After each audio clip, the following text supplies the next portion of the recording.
right, guys. I think we'll get started here. Let's see if I can hear you guys. So I want to say hi. Oh, good. Hello. Okay, awesome. I can hear.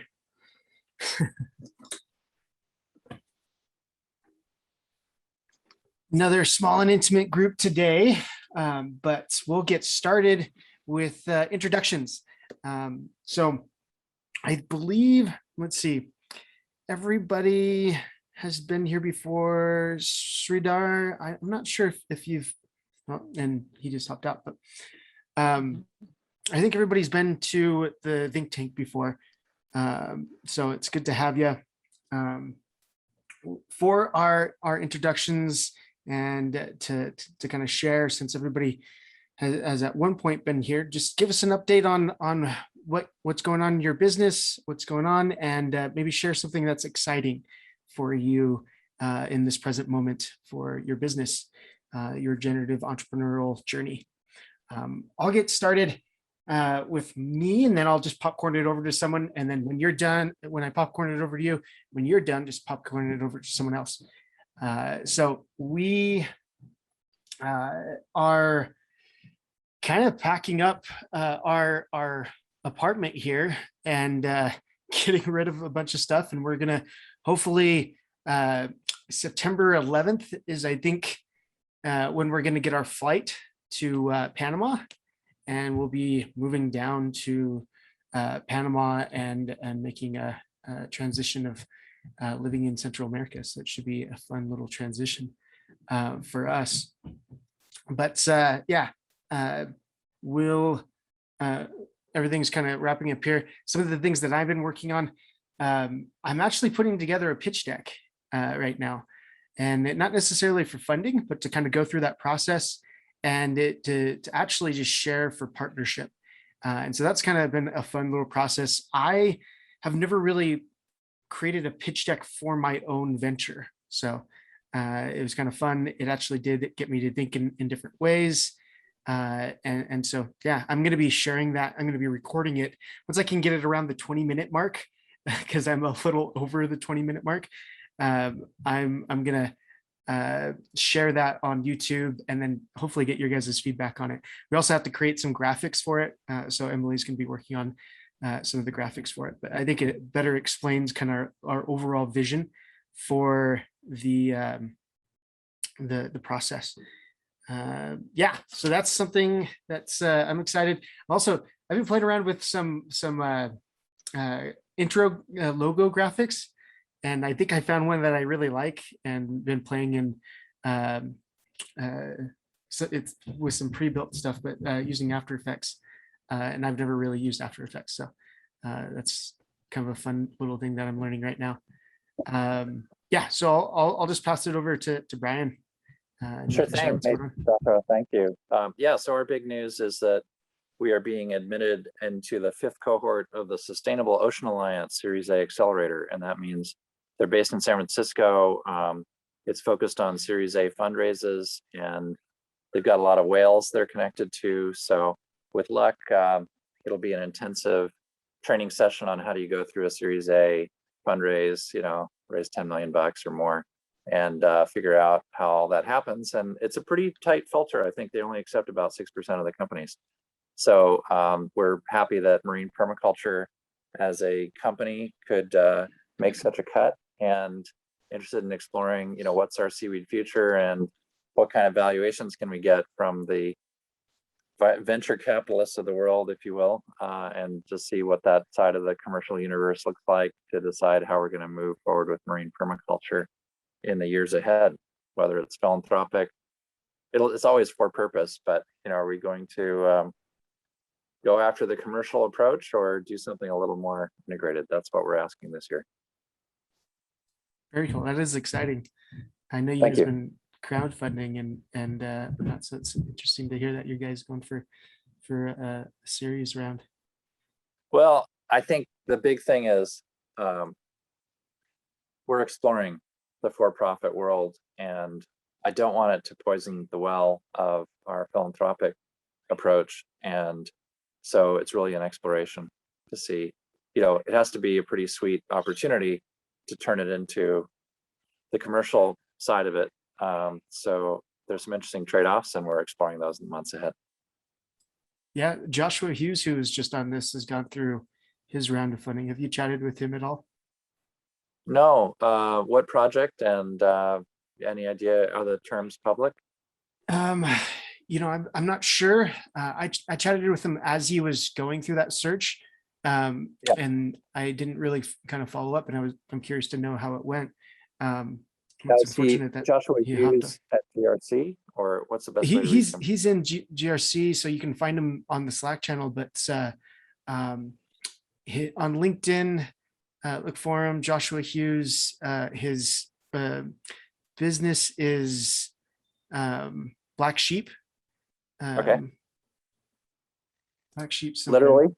Literally black sheep. Oh, Yeah. okay. Yeah. Figuratively black sheep. Yeah. So I'm curious to know, because he's a regenerative project that has sought for kind of that VC type funding. And I haven't necessarily seen that too often. And it was something that was really kind of cool to see some of the projects that he's been working on. So yeah, we're getting more data, and I think those data points are useful. Black Sheep regenerative is what it is. Right. I assume he's not actually growing sheep, but let me know if I'm wrong.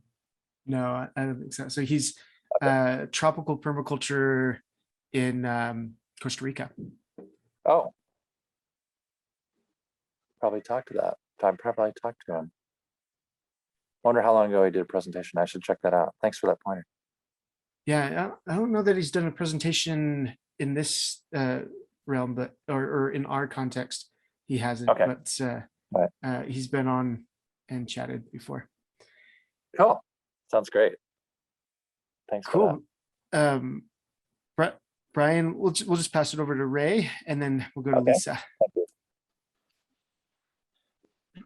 Good morning, everyone here in Australia. Good afternoon from wherever you guys are.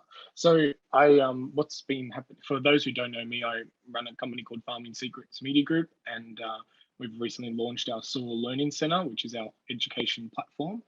But I've also been very busy with the podcast, so that is what is taking up most of my time.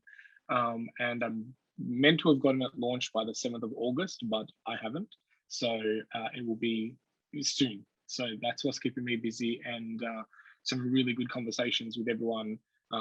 It's a podcast called Secrets of the Soil, and it's going to dig deep into the wonderful world of our soils and give our soils a voice through the people who are very passionate about soil. So it's been very fun, and if you know anyone who would like to be on the podcast, then or if it's yourself and want to just talk and geek out about soil, then yeah, feel free to reach out or pass on my details. So yeah, that's pretty much what's keeping me busy.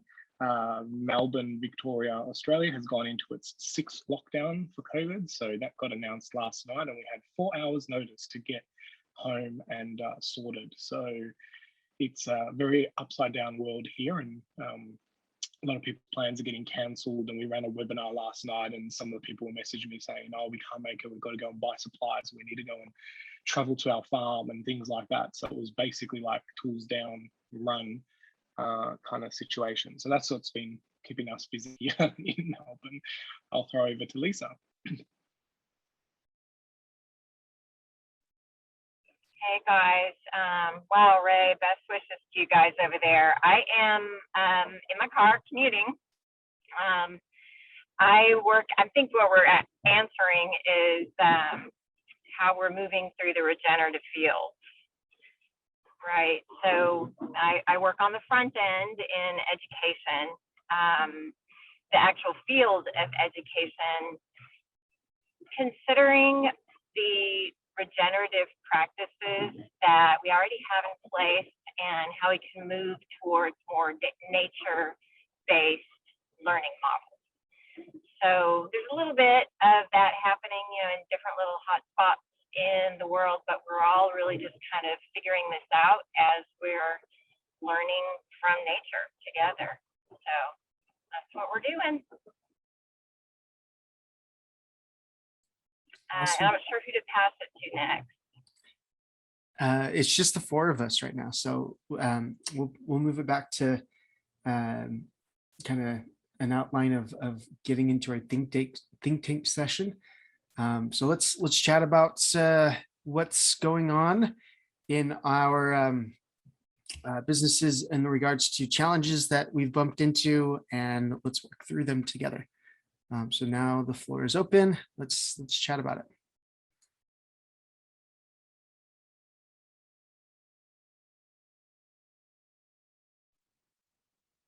Well, I'd say pandemic disruptions are a big challenge, whether it's Melbourne or Queensland, where I am, or relationships. You know, there are a lot of pandemic disruptions to relationships that people seem to be underestimating or discounting or ignoring. So I think cutting each other a lot more slack during a pandemic is important, and it's not over yet. Yeah, definitely. We're seeing the Delta variant kind of pick up steam in our neck of the woods. It hasn't been as deadly, which is good, but it's definitely been something I think a lot of people in our area have not taken as seriously as I would hope.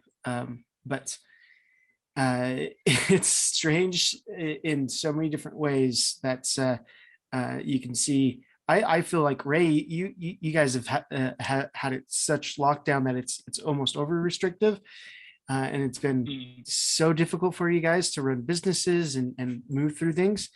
And then here it's just it's almost been a little too relaxed, and it's kind of, how do you find the balance? And yeah, I think you're right, Brian. How do we help one another to be forgiving with each other? Definitely.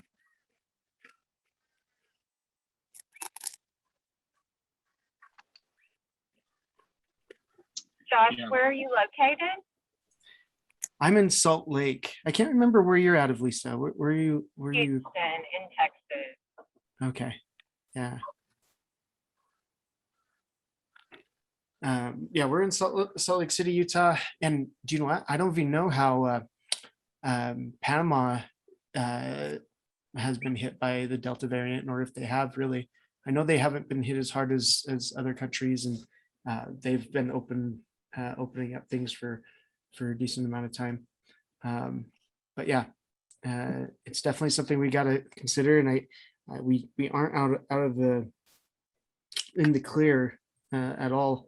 I was thinking, as we move to Panama and we figure out different things, that a lot of the business models for these for permaculture farms is education, and I don't think we could really rely on physical events and making sure that we're smart enough to be building out an online programs and things that we can do remotely and not have to worry about that. And I'm wondering, in what ways are we safeguarding our businesses if we go into another year or so of these struggles? How are we making our businesses resilient to COVID and other unforeseen challenges? I think that's a useful line of conversation right now. One, in just reflecting on this past year, plus businesses that have survived and or thrived. What are some of those characteristics in those businesses? And then, how would we apply that to if we have another year plus ahead of us of, similar kinds of lockdowns, reopens, re-lockdowns, etc.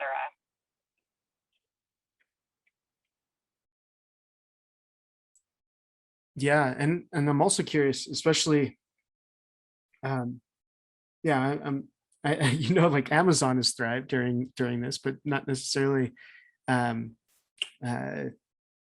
for the right reasons. Do we want to see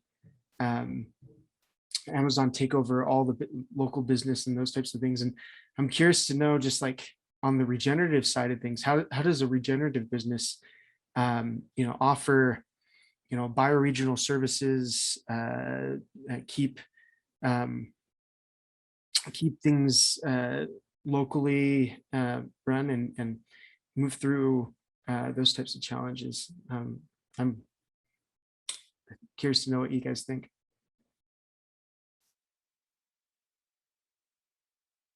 Use Amazon for online sales. I'm only saying in jest. Yeah, I think they've done all types of different increased all types of different business, but it is in a big part in line with their online sales. But they have their Amazon services as well, online services and whatnot. And yeah, so I know Bezos actually is now moved away from the business, and the guy that's now the CEO, I believe, is the guy that has been running Amazon services. Does anybody know or could validate me on that? I think I saw an article. So I'm not sure what exactly that means, but for the business, but it's under new management of sorts, right? New leadership in that regard. And I think Jeff Bezos is looking to work on his philanthropy and space stuff and those types of things. So we'll see. The race to space. Yeah. How do we get regenerative to answer- dollars out of Bezos? He's paid a lot of bingos in the last, $800 million going to bingos, big NGOs, but how do we get Bezos to fund some of the regenerative initiatives that we need to put forward? We need a lot of capital for that. I don't know. It's the same Talk about same putting type of a farm on question space. for Bill Gates and Elon Musk, right? Yeah, it's like, how do we reframe it for them? That they are spending money in like technologies that are climate technologies, essentially. I don't necessarily know if they're wanting to invest in permaculture farms of that nature. I think we frame it in a lot of ways. Brian, what you're doing is very sexy to them, right? There's a technology component. It's new. It's different, and I think that attracts them in a lot of ways. So I think it's lifting up projects like yours, Brian, and showing the potential for them. Yeah, Bezos has pledged 10 billion. He spent 1 billion punting, and the real question is he willing to make the big long bets that are really going to be part of the planetary solution? That's an open question. We've gotten funding from Gates and Grantham. Bezos probably is upping the ante to some extent, but he's so far just placed really safe bets that don't do much. Sending 100 million to World Wildlife doesn't really move the needle. It's just more, policy wonks in Washington getting paid. doesn't really change things very much. They don't do risky things. So it'll be interesting. Yeah. So you did get some money from the Gates Foundation 10 years ago. Yeah, on 10 years ago. biochar. On biochar. Yeah. Correct.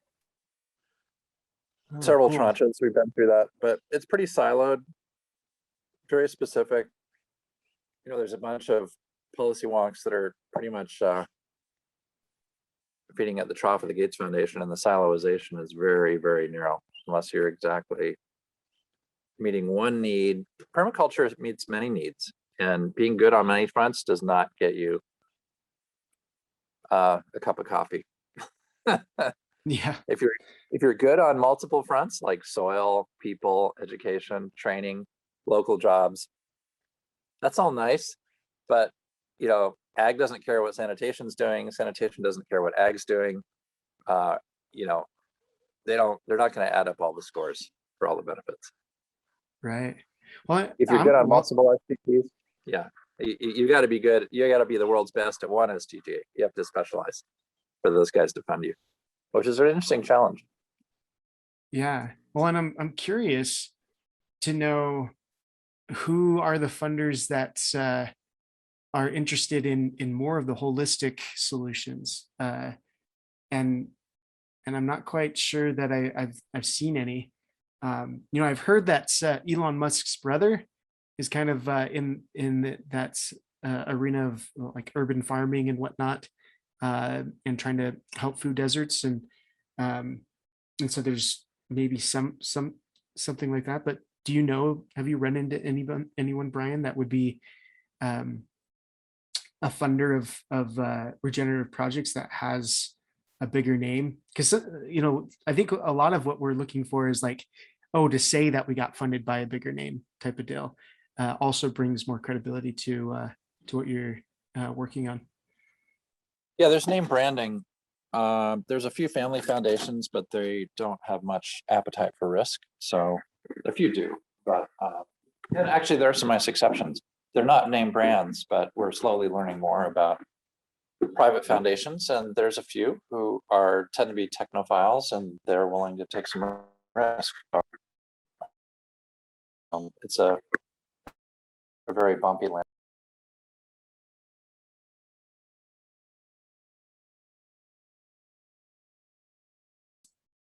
And I apologize, I'll have to leave at 30 minutes, but I'm happy to finish any observations in the meantime. Yeah, definitely. Do you mind kind of sharing what's some of these foundations are, or what they're willing to work with?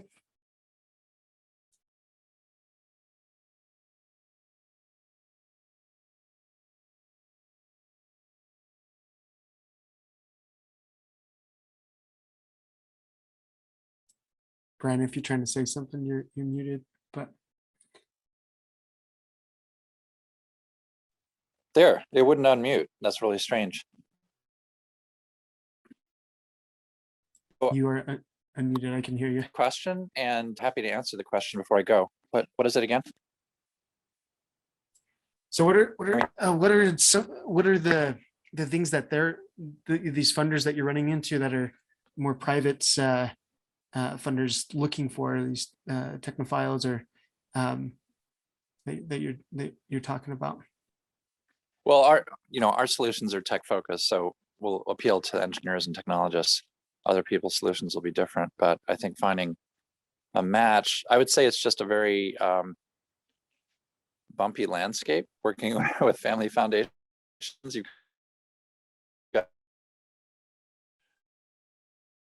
And it's interesting. There's some interesting, pay for service kind of databases for finding family foundations throughout the world. And we haven't started using those yet, but I was interested to see if that was going to be a useful tool for us or not. If anyone else has experience with those, let me know. Yeah, I haven't. There's a couple guys in this group that's are a little bit more savvy on the funding side of things that I think would be good to add in this conversation. But like TC and I'm trying to think of names now and losing track. But Kyle, Kyle Overman, and also, what is his name? He's traveling on TC's traveling on the West Coast, and it's traveling on the East Coast side of things, in Florida side, and kind of taking, I think he'll even be traveling out this way too eventually, kind of looking for opportunities for projects. But I know that they would have answers to that. I'm looking on an incubator side of things. I'm looking for a partner to either a corporate sponsor or a funding partner that would be a decent enough name to give us some credibility, and also kind of help us to de-risk the kind of incubation process for us as Seeds of DAO, but also the entrepreneurs that come in and kind of fund some stuff. And I've typically, that's what I've seen with a lot of impact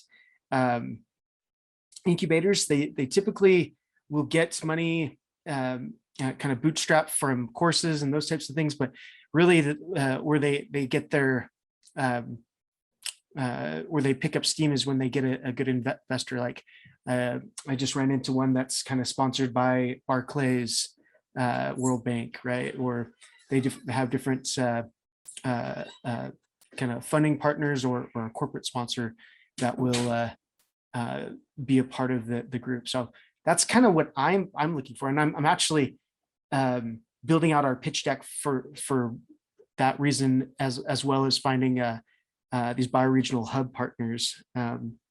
So yeah, I'm curious to know if anybody has any thoughts on who we could be reaching out to find a type of sponsor like that, or if anybody has any contacts.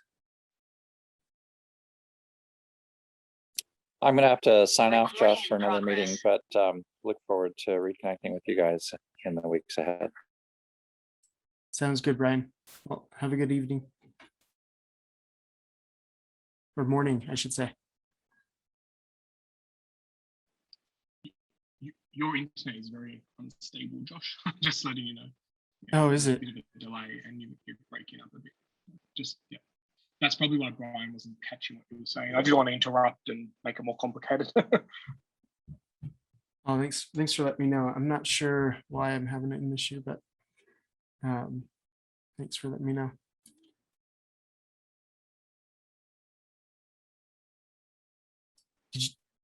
Josh, are we still doing the finance topic?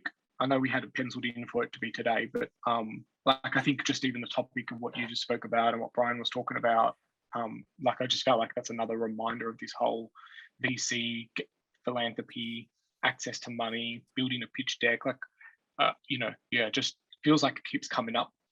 Yeah, so I'm not sure if you're working on anything in the background. I am actually. I did have it penciled in for today, but I haven't put together. I'm actually there's a lawyer. There's a couple of people that I want on that conversation that are kind of in the network. Joshua Hughes is one. Brian's one for the fact that they've been actively searching for funding, and then wanted to get some of the other guys that have been in here for the actual entrepreneurs. And then there's an attorney in the States that has been focusing on helping people find money in different ways. And I think they work in the States, but the guy I chatted with was living in Mexico, and they do stuff in a few different countries. And so they kind of have their hand in different ways of funding internationally. And they have a program that kind of helps entrepreneurs work through funding challenges and creatively fund their projects, and specifically in the field of impact investments. But they were curious of getting more involved in helping regenerative businesses, and they understand regenerative businesses as well. So I am going to be following up with them. I need to chat with the gal on Clubhouse a couple more times and work something out. I scheduled a meeting, but it kind of fell through, and so I'm trying to work on that. And then there's there's a couple of angel investors that I would like to get to the conversation, but again, I've had a harder time getting angel investors to any group meetings of this nature, and so I don't necessarily count on like an investor type person to come in and chat with us unless we get like a for sure thing. And what I'm trying to do in that case is if I can do that, I will have them host it and kind of give them the floor essentially. But yeah, so I'm going to have this lawyer come in and have that conversation. And I want to make sure that I can get some of the people that have got funding to or have worked towards funding before, whether they succeeded at their round or not, to be in that conversation as well.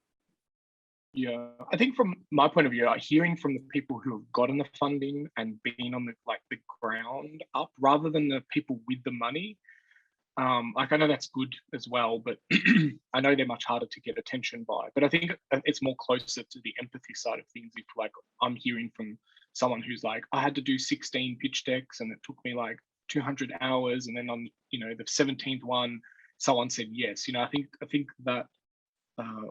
Because everyone always talks about the funding they got, but no one ever talks about the ones they didn't get and how hard it is. And so on the surface, it just seems like everyone's getting all this money, but maybe there's a lot of, maybe it takes like 6 months of dedication just to focus on that to then get that money. So from my point of view, it's like, do I put someone on board to do this dedicatedly, or do I have to say, look, team, you need to run the business for 3 months while I go deep in this rabbit hole of like seeking funding? Or like, that's the kind of advice I'm looking more for, not necessarily like what the boxes the VCs kind of want, because I think they are also disconnected to how hard it is for the people on the other side as well, because they might just see a pitch once and go, yep, I want in, and it's not until afterwards that they know the actual truth behind that entrepreneur's journey. So yeah, I don't know. I think maybe it's a series of like, maybe one day it's about hearing from the people who got funding, the other people like talk about what the funding you didn't get. Even possibly like a mini incubator where people could put their pitches together, and then do like a practice pitch day or something like that. Anyway, just food for thought. It just seems like it's a constant thing that comes up in this space at the moment. In the regen space, not necessarily just this think tank, but yeah.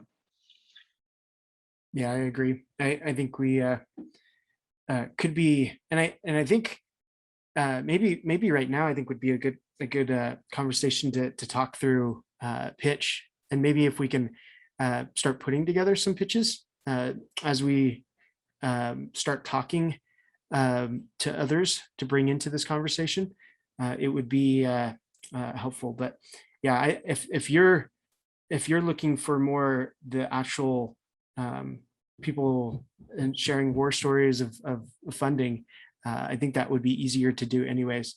So Trisha, I noticed that you're in here, but forgot to let you have a moment. So I want to give you some space.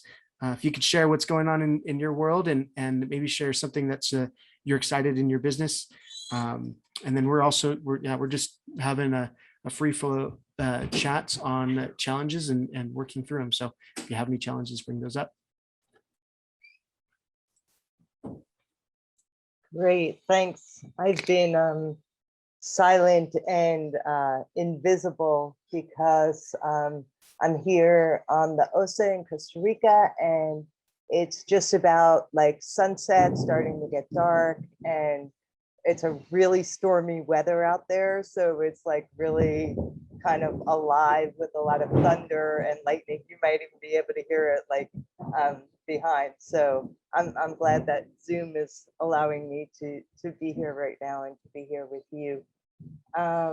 Yeah, it's interesting listening to you guys, and talking about all these things. And like, I so admire what you're doing. And like, all of this stuff is really like Greek to me in a way, like, it's like, oh, wow, I couldn't even imagine. I don't even know what a pitch deck is, and I know for myself, like, figuring out like what I've been grappling with just around this is figuring out like, what is the story I want to tell, because there are so many stories that are woven into what we have going on here in our local bioregion, and like within what we're doing here, we're a food hub, but we're also like a community center, but we're also like an alternative currency and intercambio type of thing. And we're also like a co-work space, but we're like, and there's so many like stories that are woven within that, and so many kind of like areas to tell stories about. But it's like, what of these things is it like the individuality of these things? Is it like the totality of these things? Is it the markers that people want, or is it like the emotional story that people want, you know? And like, I know for us,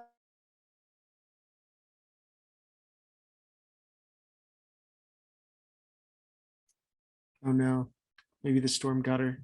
Is anybody else having Trisha freeze up right now? Is it just my internet? Yeah, I lost her too. Okay. How's my connection, guys? Are you guys hearing me all right? At the moment, yes. Okay. I don't know, but maybe if Trisha comes back, we can talk more on this. I think it's really something that's been in my mind too, and it was kind of brought up by Brian as well, as like the challenges that we have in regeneration is that it is a holistic view, and I'm just actually going to hopefully my internet connection will actually allow me to do this. And share my screen, because I'm going to share with you just the slide deck that I've been building, and I'm replacing these with different graphics that are kind of my wife's building out, and so I just kind of wrote these in. So it's not done. I'm like at 37 minutes, and I want to be at 20 minutes for this. But essentially, it's just 10 slides.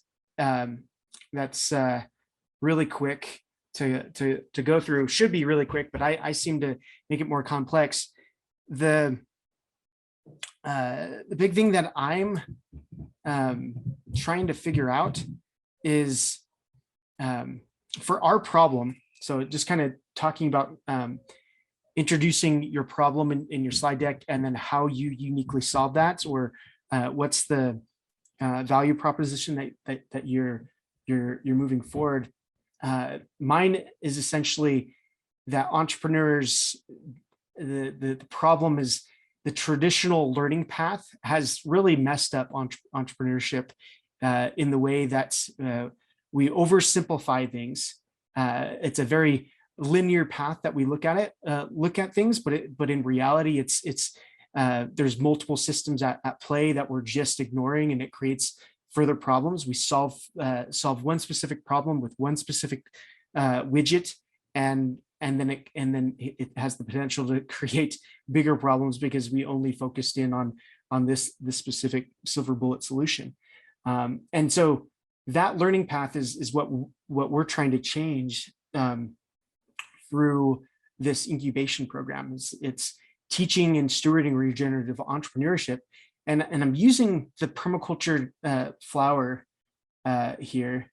If anybody has seen this, right? That the core focuses on the principles, the eternal truths and ethics that are at the core. And it's like a huge everlasting knowledge base that we can pull from and see the natural systems work.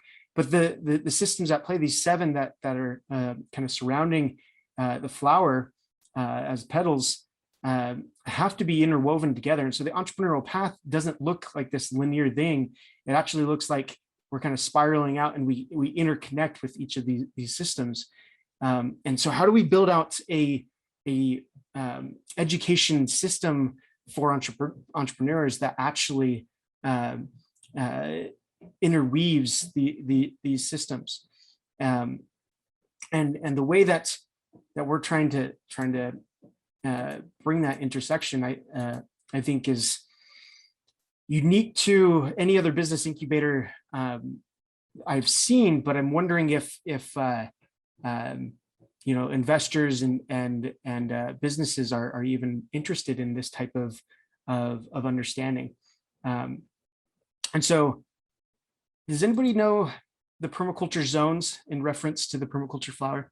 This is my kind of question. Maybe see if anybody grasps this concept that I'm trying to bring forth I've here. But seen it and I know of it, but I don't really get it. Like, I wouldn't be able to teach it or speak any truths to it. I've just seen it in books, and I seen it on presentations.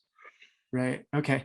well, let me see if I can explain this and see if you guys get it. And then I'll kind of go from there. But the zones of permaculture, right? In designing, they start off, and maybe I need to pull a graphic of the zones. See if I can Google it.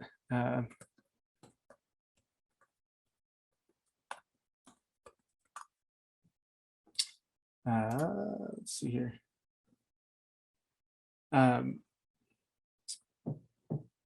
So this is kind of more the physical land. Like say you had like 100 acres or something, right?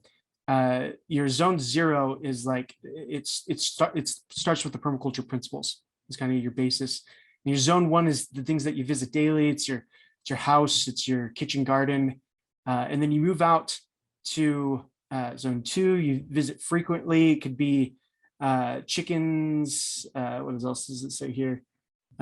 Hedges, fruits, those types of things. And then zone 3, visit on occasion. This is your orchards, your bees, and animals. And then you go out further and further, and you kind of have your wild in zone 5, right? Natural and managed areas that you're rewilding and those types of things. Well, if we take that same concept and we put it into the invisible structures, you kind of have your zone 0 is still like the permaculture principles, and then zone 1 is your personal household, like you and your family. Zone 2 is your business and your local hyper-local community, maybe your neighborhood and those types of things. And then zone 3 gets into the larger community, or a collection of communities. And then zone 4, we're getting into bioregion, and zone 5 is like the national, global, right? And so kind of looking at the invisible structures, if we go back to this graphic here, one of the challenges that I see is that, where's the slide deck? The share screen thing is in my way. Gotta move it. Oh, there we go. It works the same way within these within our education path as entrepreneurs. As we go further and further out on our journey and understanding, we gain greater influence in and knowledge of the how to manage the zones beyond our personal selves. And so what I'm trying to emphasize in this pitch deck is that's the problem that we have is as entrepreneurs, we are taught very linearly to oversimplify things, and as we oversimplify, we actually don't look at the other systems around us, and we don't see that they're all interconnected, and then we create greater problems. So being able to start with a strong set of permaculture principles and weave our way towards the influences that are towards the global, but focusing in on what we have local control over, we were able to more fully create a holistic solution and understand and observe and interact with the various systems at play and not ignore them. And so what I'm hoping to do is show a graphic. We're building out this graphic that kind of shows this permaculture flower, but then the zones, right? And then once I show the zones and how we move out, that this could be a learning pathway for our regenerative entrepreneurs. The tools that we use to accomplish that learning process, first is we have to have a general understanding, a general knowledge of what we're teaching or what we're learning. So the permaculture principles, the ethics that are around regenerative design. And once we have a good understanding of those, we want to at least a general understanding of these 7 systems that are at play within our business, and know that our business is affecting these 7. And we're doing this through a MOOC platform. First, online courses that will get us that general education that we could do on our own time and spend time, but to help us grow beyond and actually start applying and gain a deeper understanding, we have to actually do stuff. And so we're partnering with local bioregional hubs to teach practical knowledge. So whether it's a tropical farm or eco village, partnering with them to be able to build out. So that's the second learning tool, is to actually be able to have the entrepreneur go and spend some time in an area, a bioregional area that they want to spend time changing and helping regenerate. And then if they want to start a business, or if they have an idea and they're ready for it, the third learning tool is incubation process for their startup, and getting the leader, the entrepreneurial leader, involved in incubation. And this is what we're saying hopefully builds this more holistic view of learning, of a learning path for regenerative entrepreneurs. I know that seems like a mouthful, but is it? I'm wondering if you guys grasp it, or if it's too much, or it's too high of a concept to put in a 10 page slide deck.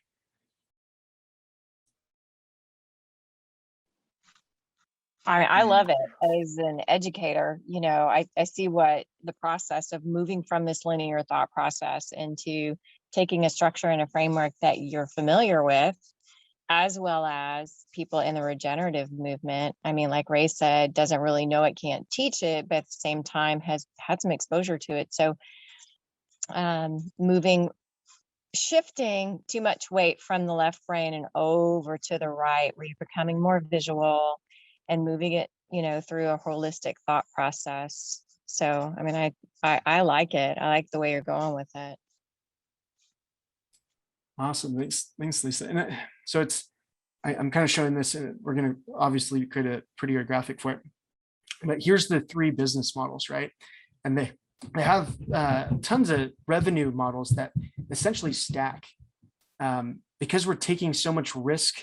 The entrepreneurs are taking risk on a business incubator and an education platform that focuses on regenpreneurs.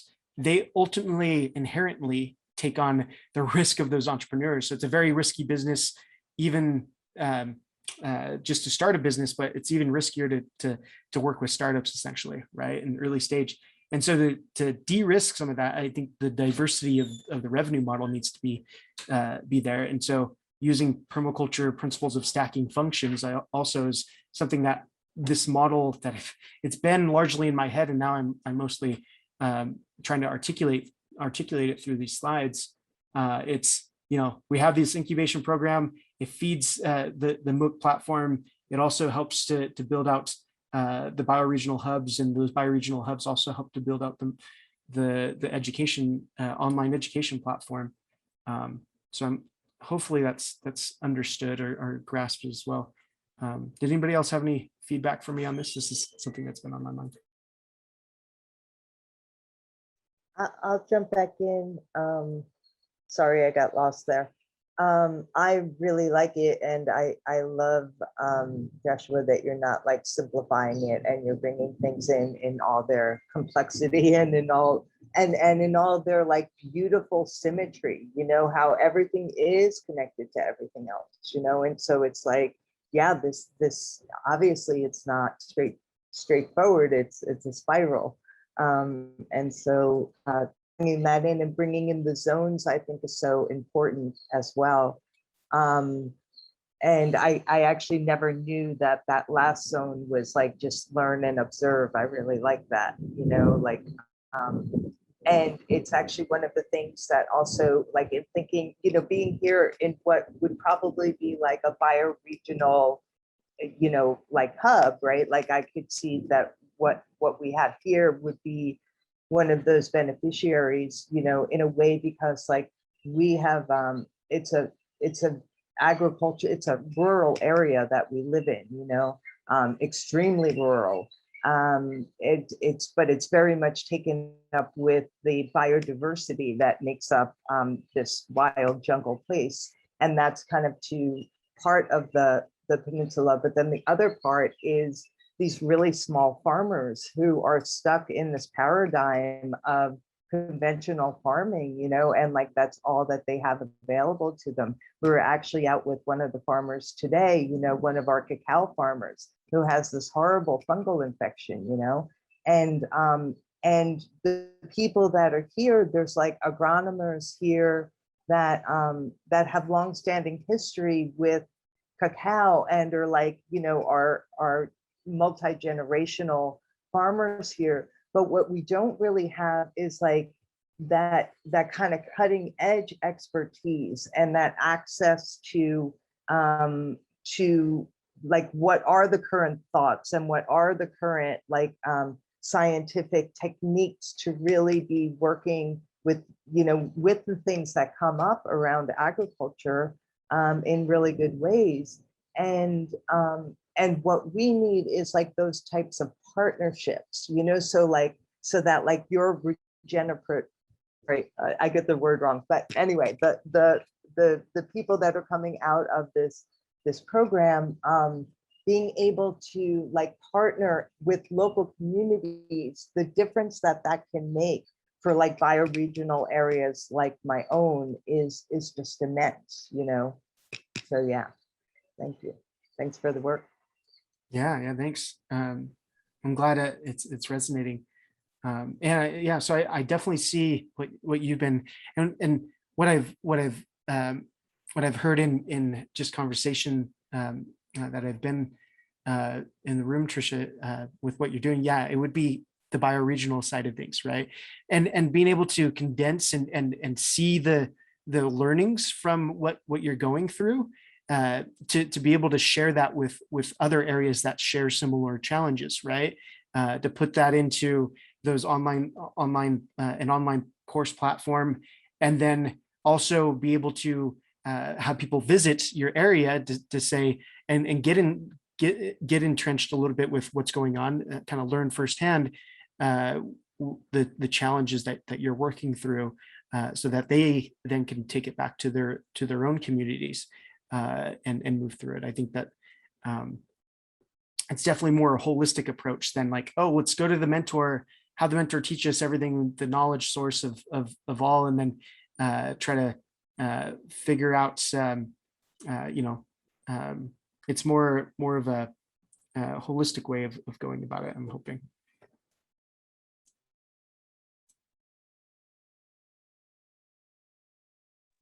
It's very relational.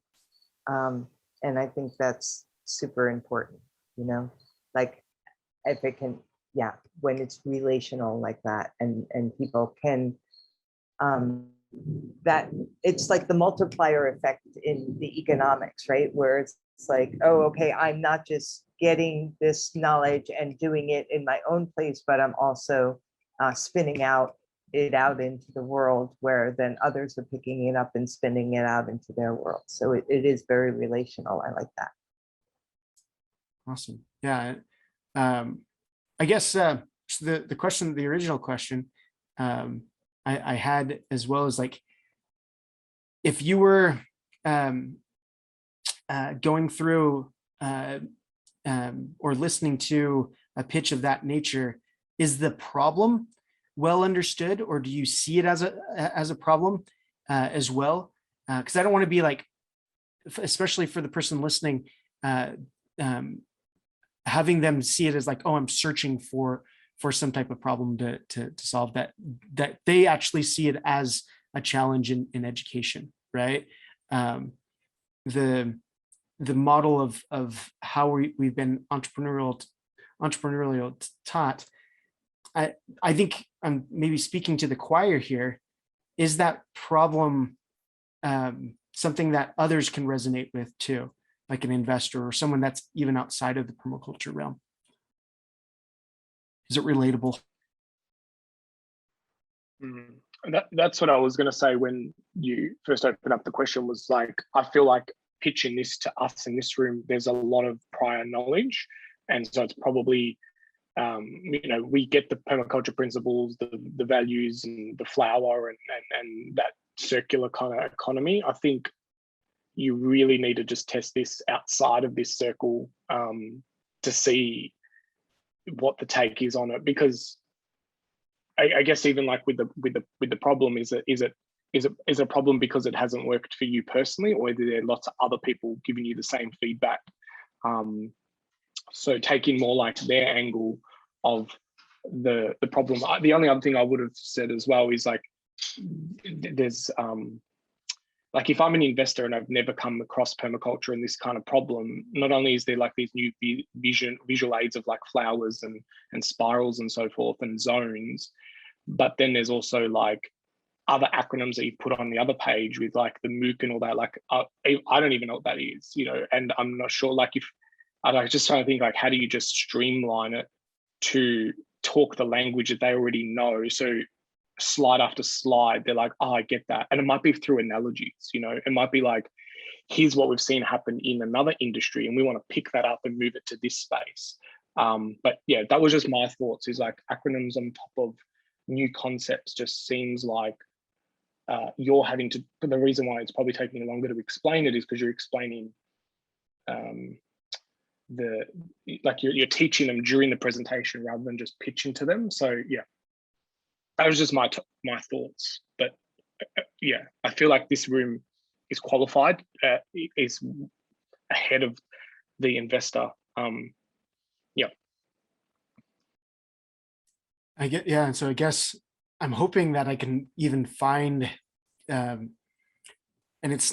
I'm going for the corporate sponsor in this deck, and also this pitch deck is meant for the corporate sponsor and or the hub partnership, right? So I'm going to be pitching this to hubs and the corporate sponsor that we're looking to find and engage with. And so the corporate sponsor is probably going to be closer to what that investor profile looks like, right? That might not know these backgrounds, but is there someone that does speak this language that could be a corporate sponsor? I think Regenerosity, who's kind of an incubator program, if you've run into them, they found an institute that speaks their language essentially to kind of be a sponsor, and that's the, what do you call it?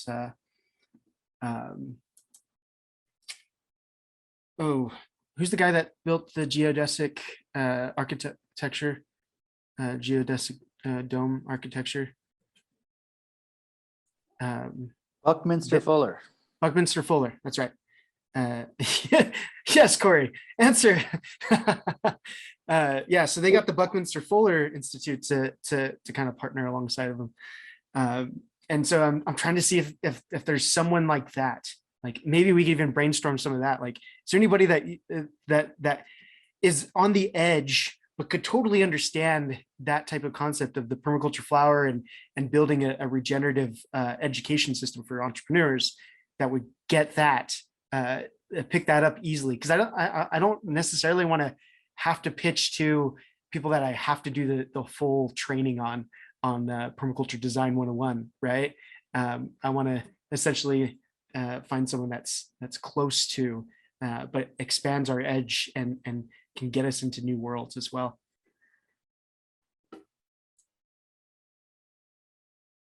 And Corey, it's good to see you. Maybe if you want to give us an update or share something that's exciting in your world. Sure, thanks.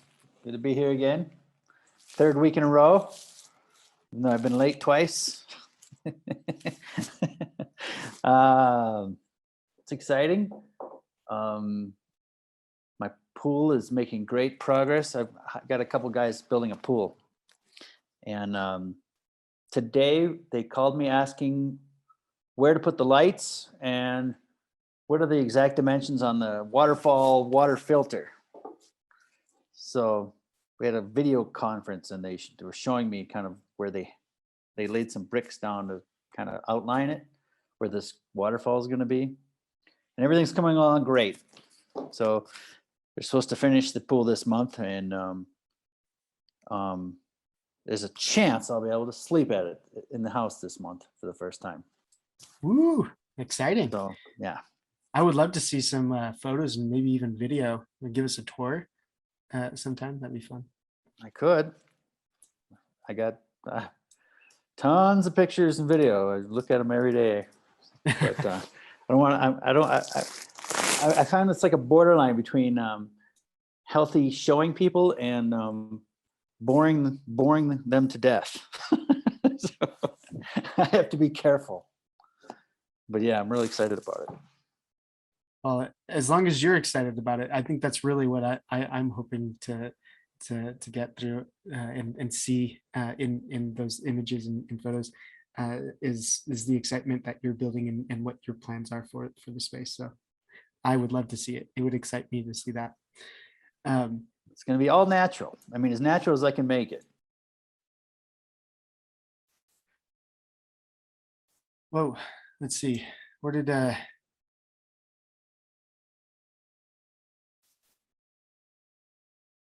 Okay. pinned myself is what I did. I was like, how did I do that to the video? Yeah, so thanks for sharing, Corey, and thanks for being here. And I'm glad I get a chance to kind of mastermind my challenge, and thanks for the feedback. I'm hoping if you guys have any suggestions there, great. If not, we'll just move on to another challenge. But I'm hoping that maybe someone has an organization that they've run into or something that might qualify of being like a Buckminster Fuller or an organization that can give us some credibility and also help maybe bring in some funds as well for the incubator program. It would be that corporate sponsor type person.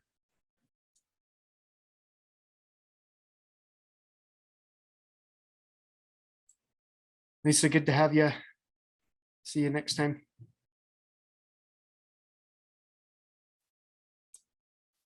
So if no one else has any suggestions there, bring up a challenge.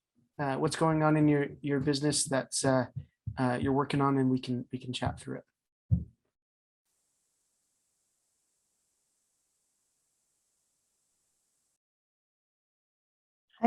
I'd like to jump in. It's actually kind of like related to the challenge, but also related to this pitch deck that you were talking about too, and also just the ideas of needing to either, you know, bring things kind of linearly and like simplified and almost like compartmentalized in order to make them understandable, or like really finding a way to bring in the totality of what this work means, and thus what the funding of this work means.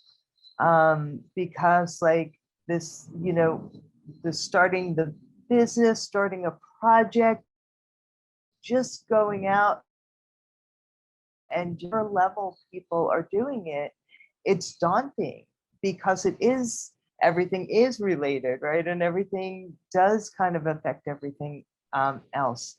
And for myself, I think, like I was sharing when you were, Joshua, earlier before I got cut off, about like, what am I finding challenging right now? And it is like, what story am I telling?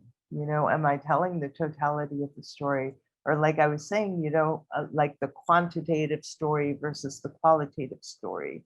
I was recently asked by a funder to put like what work we're doing within the UN goals, whatever those, the development goals or the sustainability goals or whatever those things are that people are using to measure. Yeah. Yes, thank you. So I was looking at these categories, you know, and I've never really spent any time with them, and I'm looking at them and I'm like, well, yeah, but it's this, but it's that, but it's that, but it's that. And then I was watching this Kate Rayborn presentation about donut economics, and she was pointing out that like what you get when you evaluate what happens in donut economics doesn't fit into those development goals because it's connection and it's community and it's rebuilding of something that like doesn't have this quantifiable quality. And so then it almost feels like we're only left with the story. But then how do we allow the story to come through when we're being asked to go into like these or when the pitch, when the expected sharing has to be kind of fit inside of this box. So I guess that's kind of something that's alive for me right now and feels alive within the funding space is almost like, where's the meeting point between my just wanting to express the qualitative nature, a potential funder's desire for me to show the quantitative nature, and like how to make those things dance together in a presentation or in a way that can result in some resources being put towards these really important projects, including mine. So that's a lot for me. Well, that's a really good conversation to have. I think it's super valuable for us as we work on being able to present to the right people and get people engaged in our projects in the right ways. I think in a lot of ways, it's people do want the narrative that's qualitative, that kind of emotionally resonates with them. But they what is needed for them to buy off on it or to sell it, it has to check off the quantitative marks, right? And there's a lot of people that will say, oh, just stick with what emotionally resonates and try to tell that, and then try to get the right audience to really get to their heart, right? And then, but I think if we just do that alone, they don't see how it works in their world, right? And then they can't actually do anything with it, and they can't take action on it. So I think it's smart to see, and I've seen this with Brian, kind of taking the carbon capture route with the marine permaculture side of things, and it being a huge technology that can do that. And I feel like that's a part of the reason why he's seen success, but he's also weaving in that narrative of the holistic nature of things, right? Like, this is marine permaculture. This is not only going to solve challenges with carbon. This is gonna help the economy to work in a circular nature. It's gonna build and create nutrient rich soils and all of these interconnected pieces. So I think first you got to catch them where they're at, right? Find where they're at and meet them where they are, and resonate with them in one place to hook them.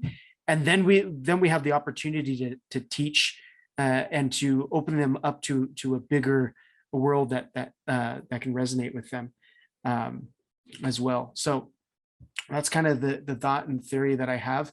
And so I'm, like I said, I'm going through these 10 slides. It took me the first time 57 minutes. It took me an hour to go through these 10 slides the first time, because I was just trying to, and I timed myself, I recorded myself.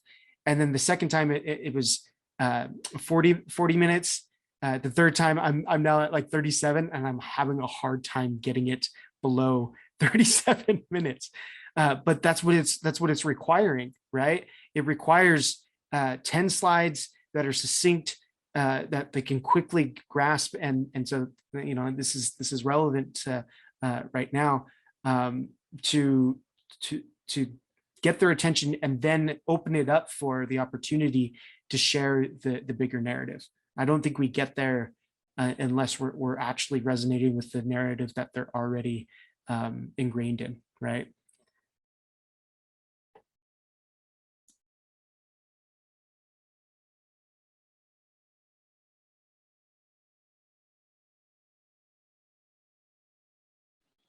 I've got just a follow-up question to that, because I'm curious, I'm wondering, like, so if that's not the narrative that I'm ingrained in, then how do I speak that narrative? Like, I don't, like, my narrative is probably as strange to them as their narrative is to me. So then how do I create a narrative that's based on their narrative? I think there's overlap. There's definitely overlap in the SDGs. Does anybody else want to answer that or have something to say in regards to that?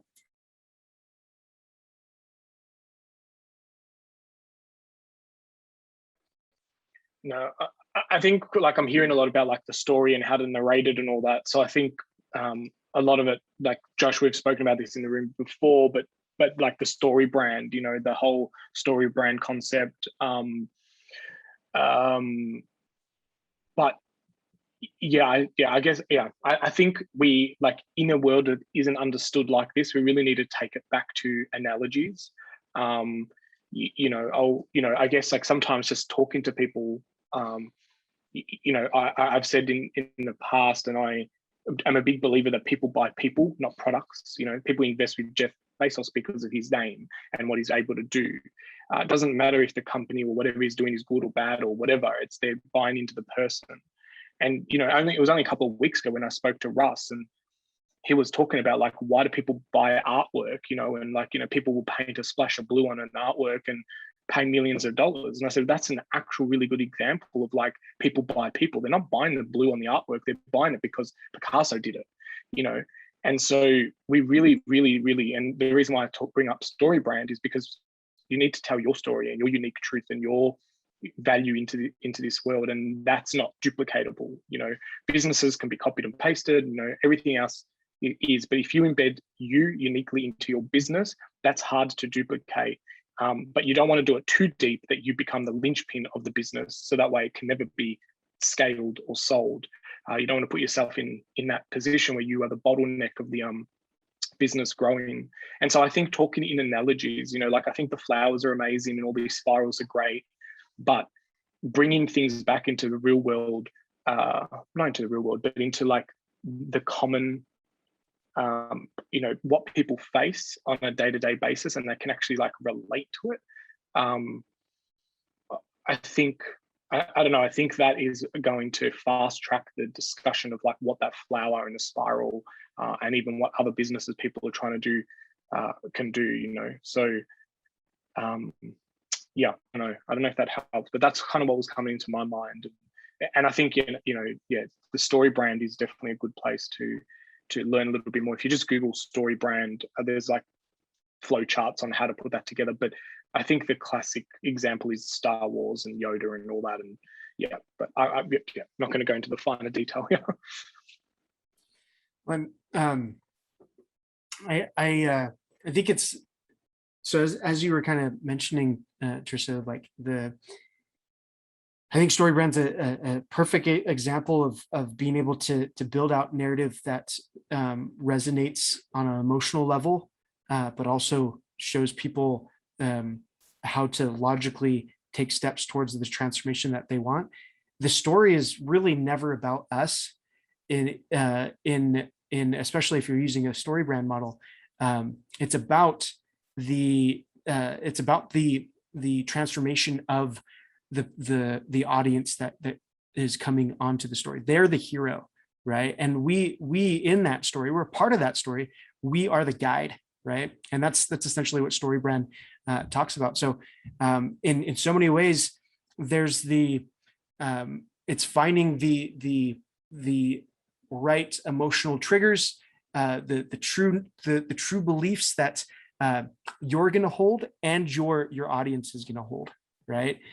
So these investors, they speak in terms of numbers, they speak in terms of of return. They speak in terms of if it's an impact investor, being able to get these SDGs covered so that we can, in their mind, create sustainable solutions to reverse climate change, and they're really passionate about that. And so there's overlap in those, and you got to get the essence of the emotion of why they're doing that. And really the only way you can do that is by asking them, right? Asking them what their challenge is, why they have those challenges, how does that challenge make them feel, and then we can start creating narrative. And so then we build the narrative for them, showing the transformation of, it's the hero's journey. They're the hero. What is the challenges that they're trying to solve? Someone suggested that you relate it to an SDG. What is the SDG doing for them? Like, why are they so passionate about working on these things? And so you don't really know that until you ask, but I'm pretty sure you're gonna find the connections of where you are this irresistible guide to helping them accomplish and satisfy this want, the desire that's underlining why they're involved in wanting you to talk to them about SDGs, right? And that's where the narrative kind of links up. And I'm still trying to figure that out for myself. When I'm talking about this narrative here, I'm talking as the entrepreneur as being the hero in this, or the people that work with entrepreneurs, right? So I introduced the flower as a diagram and those types of things, but the story that I'm actually telling in this is about the entrepreneur. It's about their problem and challenge of, I'm living in, entrepreneurs really truly want to solve problems. That's why they get involved in creating things. And that's their creative process, is they get in to solve problems, but in reality, they're only given this little bit of room to solve a problem that's so minuscule. It's like, what color should we choose to promote a product? Or if we're going to sell sunglasses, what 3 color, those types of problems, or what's the sexiest color of the year in fashion, or some of these minuscule problems that entrepreneurs get dealt with. And really what they want to do is they want to create impact. They want to make something happen. And so that's the story that I'm actually telling, and I get really lengthy on it. That's where most of my length is actually coming from. How do I, there's a short story of, I don't know if anybody's ever heard this short story. It's got like 2 words. I'm trying to think of the 2 words, or like 4 words. It's a 4-word story. Baby outfit never worn. What does that story tell to you? Right? Do you get it? Do I need to explain it? Baby outfit never worn. I don't get it. So there's a baby outfit never worn, meaning there was a miscarriage, or the baby died, or and so that carries through, right? Especially if you're a mother that's experienced that, right, or a father that or a parent that's experienced that, and it carries an emotion with it. I'm trying to figure out what 4-word story I can share that resonates with these investors, with these partners, and people that are going to pick up that emotion and build this whole narrative visually in their mind, that I don't have to tell them anything about the permaculture flower, because they just automatically get it intuitively, and they can build it together without having all of these different things told to them and teaching them the logical side of things.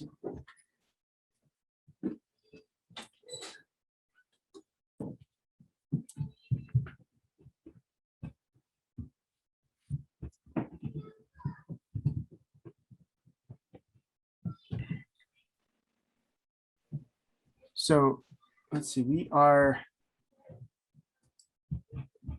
wow, time flew today, huh?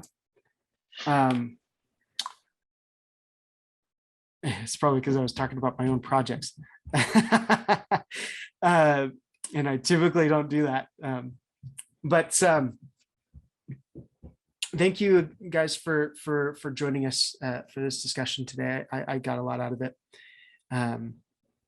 Yeah, read the book, Trisha. It's a really quick read. It's not that. Donald Miller is the author, and he's a really brilliant guy on how he kind of put that together. And we based our branding agency in a large way around the frameworks, the storytelling frameworks. And he's not the, I mean, he's basically taking the hero's journey from Joseph Campbell and putting it into marketing terms. But he was able to simplify it really well into marketing terms. So hopefully that's helpful to you. Yeah, and let's kind of wrap up with sharing things that you're taking away from this session and what it's going to do to help you in your business. I'll start. I'm taking away a lot, actually. Thank you for the feedback on the slide deck. I'm glad it's resonating with the core group that I want it to resonate with. And I think it kind of helped me to explore how I might bring that towards the edge of meeting and bumping into other people as well. That's kind of what I'm taking out of it, is validation that this work is important and that regenpreneurs like yourself see the value in this offering. I am going to pass it over to Ray. Awesome. I think, I always say this as like the reminder of the discussions in these groups is like a reflection of myself. So I think, that whole, analogy and keeping it simple, I think, ignorance is bliss sometimes, like the less you know about a topic, the easier sometimes it is to talk about it because you're just scratching the surface. When you become complex about it, and because we learn, and especially me who's curious, I can get stuck in the detail because I now know more. And the more I'm learning about soil and regen ag, I'm finding myself having deeper conversations, but it definitely is less connected to the person who doesn't know about it. So that to me is a reminder of like sometimes just be a bit ignorant to a topic and just keep it a bit simple, because the more finer detail we go into, that's when we start losing other people. So and Brian was talking about before as well about the whole specialist economy, like this whole, we've got a lot of people who are specialists, and investors want someone who's going to solve a problem that's very specialist. And that's difficult to hear in a way, because I refer to myself so much more as a generalist, and I feel like we're losing that art of being a generalist and someone who has the ability to bring multiple ideas together. And it's sad to hear that investors are looking for these specialty businesses when I think more of a holistic approach of solving problems wider rather than deeper needs to start happening. So yeah, another key takeaway. So I'll popcorn over to Corey.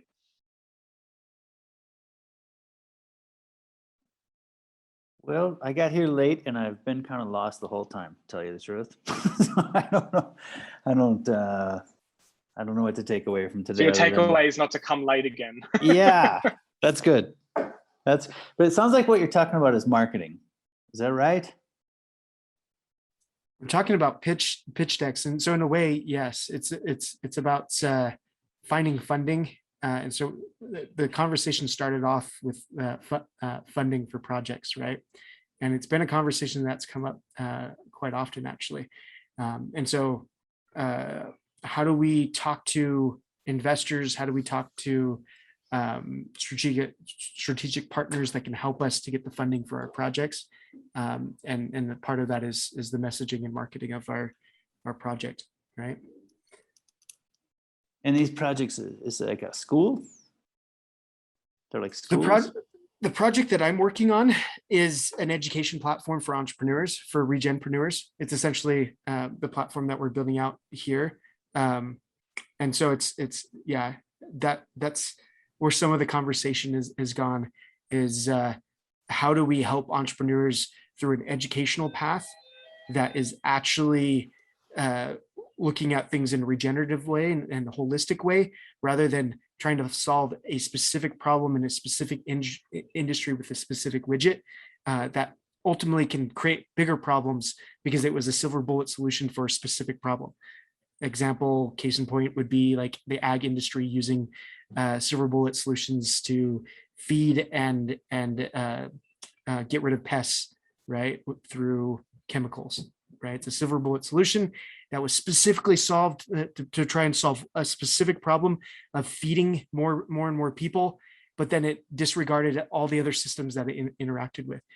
So how do we teach entrepreneurs not to perpetuate that cycle, that problem, but actually to create regenerative solutions? And how do I articulate that message to an investor that could, or someone that could be a corporate sponsor for this incubator program, is what we've been chatting about.